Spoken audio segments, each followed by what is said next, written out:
بسم الله الرحمن الرحيم. الحمد لله والصلاة والسلام على رسول الله وعلى آله وصحبه ومن السلام عليكم ورحمة الله.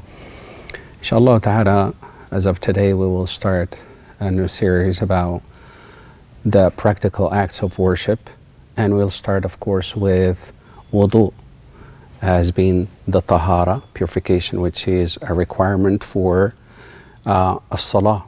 And we continue from that point out, inshallah ta'ala. And as a backdrop, I wanted to point out one of the speculations and one of those ideas thrown out there for the sake of nothing but argument, let alone a stick in the wheel. Most times, people, they have the argument whether the priority goes to talking about the affairs of the ummah of the Prophet ﷺ and the humiliation that we go through, or should we focus on wudu, prayer? We already know how to do wudu and pray, and we know how to do all of those things. Rather, the question comes, do we? Do we really know? Or is it just bits and pieces that we picked up here and there, and we convince ourselves that we are more knowledgeable about those acts of worship? Reality, if we were to check, we will find quite the opposite.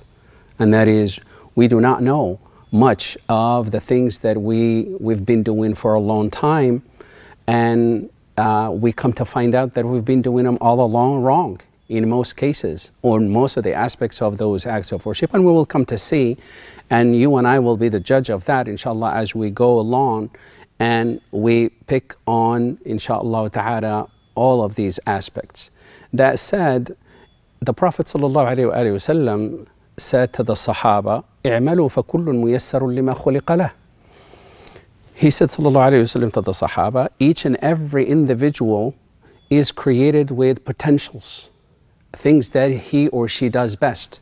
He says, sallallahu alayhi wa sallam, excel in what you do best. In other words, if those who wanted to defend, for instance, some of the aspects that have to do with the social rights, civil rights, that's what Allah subhanahu wa ta'ala created them for, and that's what they need to do, and they need to do it well.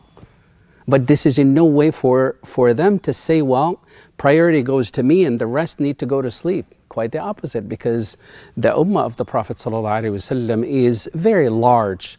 Potentials are just as large, and people's ideas are many, and people's ways of helping and building are many. And the one who builds in this area should not really reprimand the one who's building the other area. Rather, they should come together and help one another, inshallah ta'ala, to build. Because if the end goal is the benefit, the greater good for the whole ummah of the Prophet ﷺ, then let that be the case, inshallah ta'ala.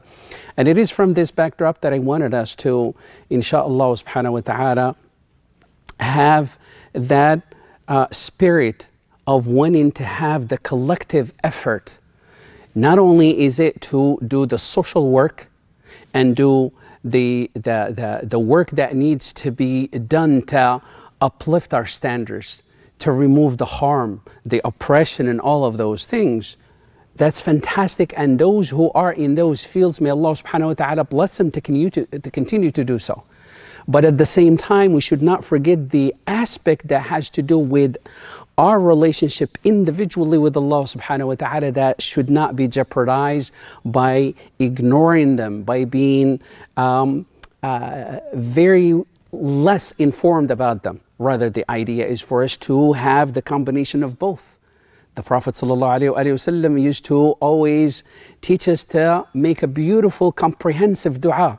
Allahumma inni as'aluka ilman nafi'a. Oh Allah, I ask you to bestow upon me a beneficial knowledge, wa rizqan wasi'a, an abundance of wealth, meaning the knowledge that the Prophet ﷺ is asking for is not exclusive just to the deen, but also knowledge that has to do with the affairs of the life of this world as well, to where you can benefit financially through your job. That is a beautiful pursuit, to really have that knowledge in your field, and so on and so forth. But at the same time, it should not be a way to, or an excuse not to also be knowledgeable in your religion at the same time, because there is certain knowledge that is mandatory for the well-being of actually your acts of worship. Meaning that if you don't know how to do wudu and how to pray, and at the same time you really have the zeal and you have, mashallah, the potential to do the social work and the civil rights hard work that can be put in there, that's beautiful. But at the same time, it's absolutely jeopardizing your relationship with Allah subhanahu wa ta'ala.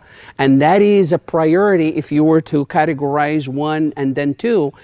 Category one is your relationship with Allah subhanahu wa ta'ala. When Allah subhanahu wa ta'ala calls each and every one of us for accountability, the very first thing that we will be held accountable for and asked about is the prayer.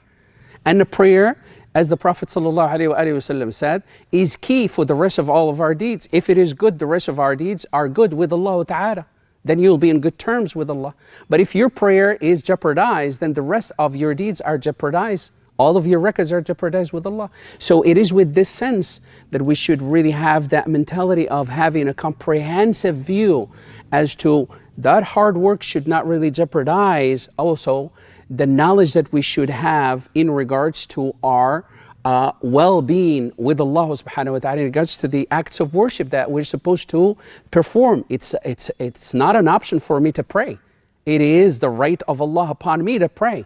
And that prayer requires a knowledge not based on my whims and desires, and it's not based on my personal assumption that it is right or wrong, but rather there is a textbook. That textbook is given to us by the Prophet ﷺ.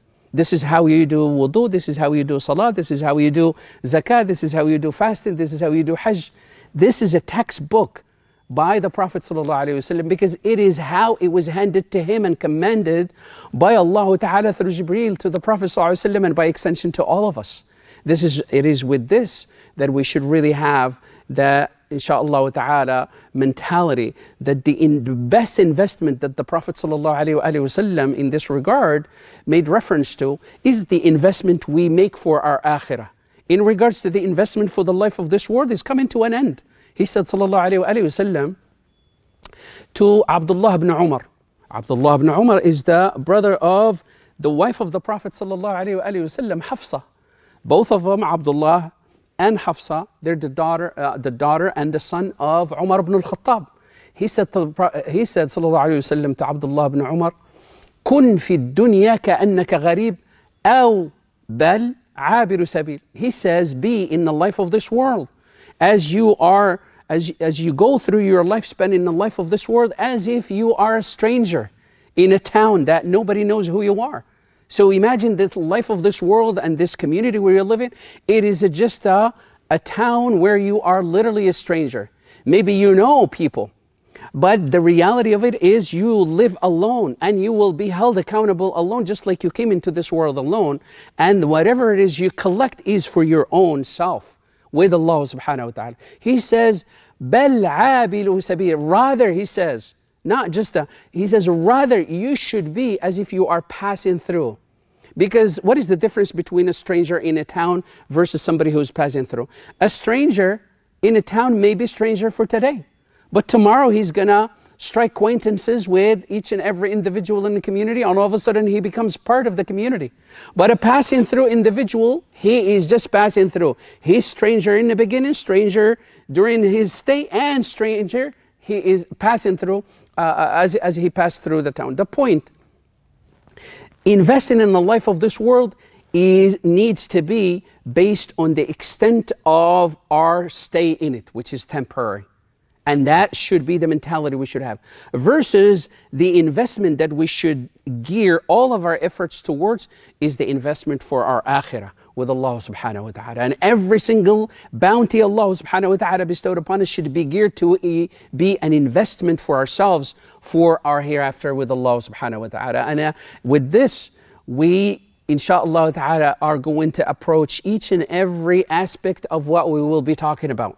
Wudu, salah, every aspect as an investment for ourselves, that we should take it as such and take it to the level of using it as a medium, as a means to invest for ourselves inshallah ta'ala for akhirah. So wudu is going to take a totally different taste and totally different view with us inshallah, as we know the value of wudu, as we will know the value of the prayer, as we will know the value of fasting. Then each and every one of these aspects of the acts of worship, they will draw us closer to Allah, but based on knowing and then acting upon what we know as an investment. With this mentality, we will never go wrong.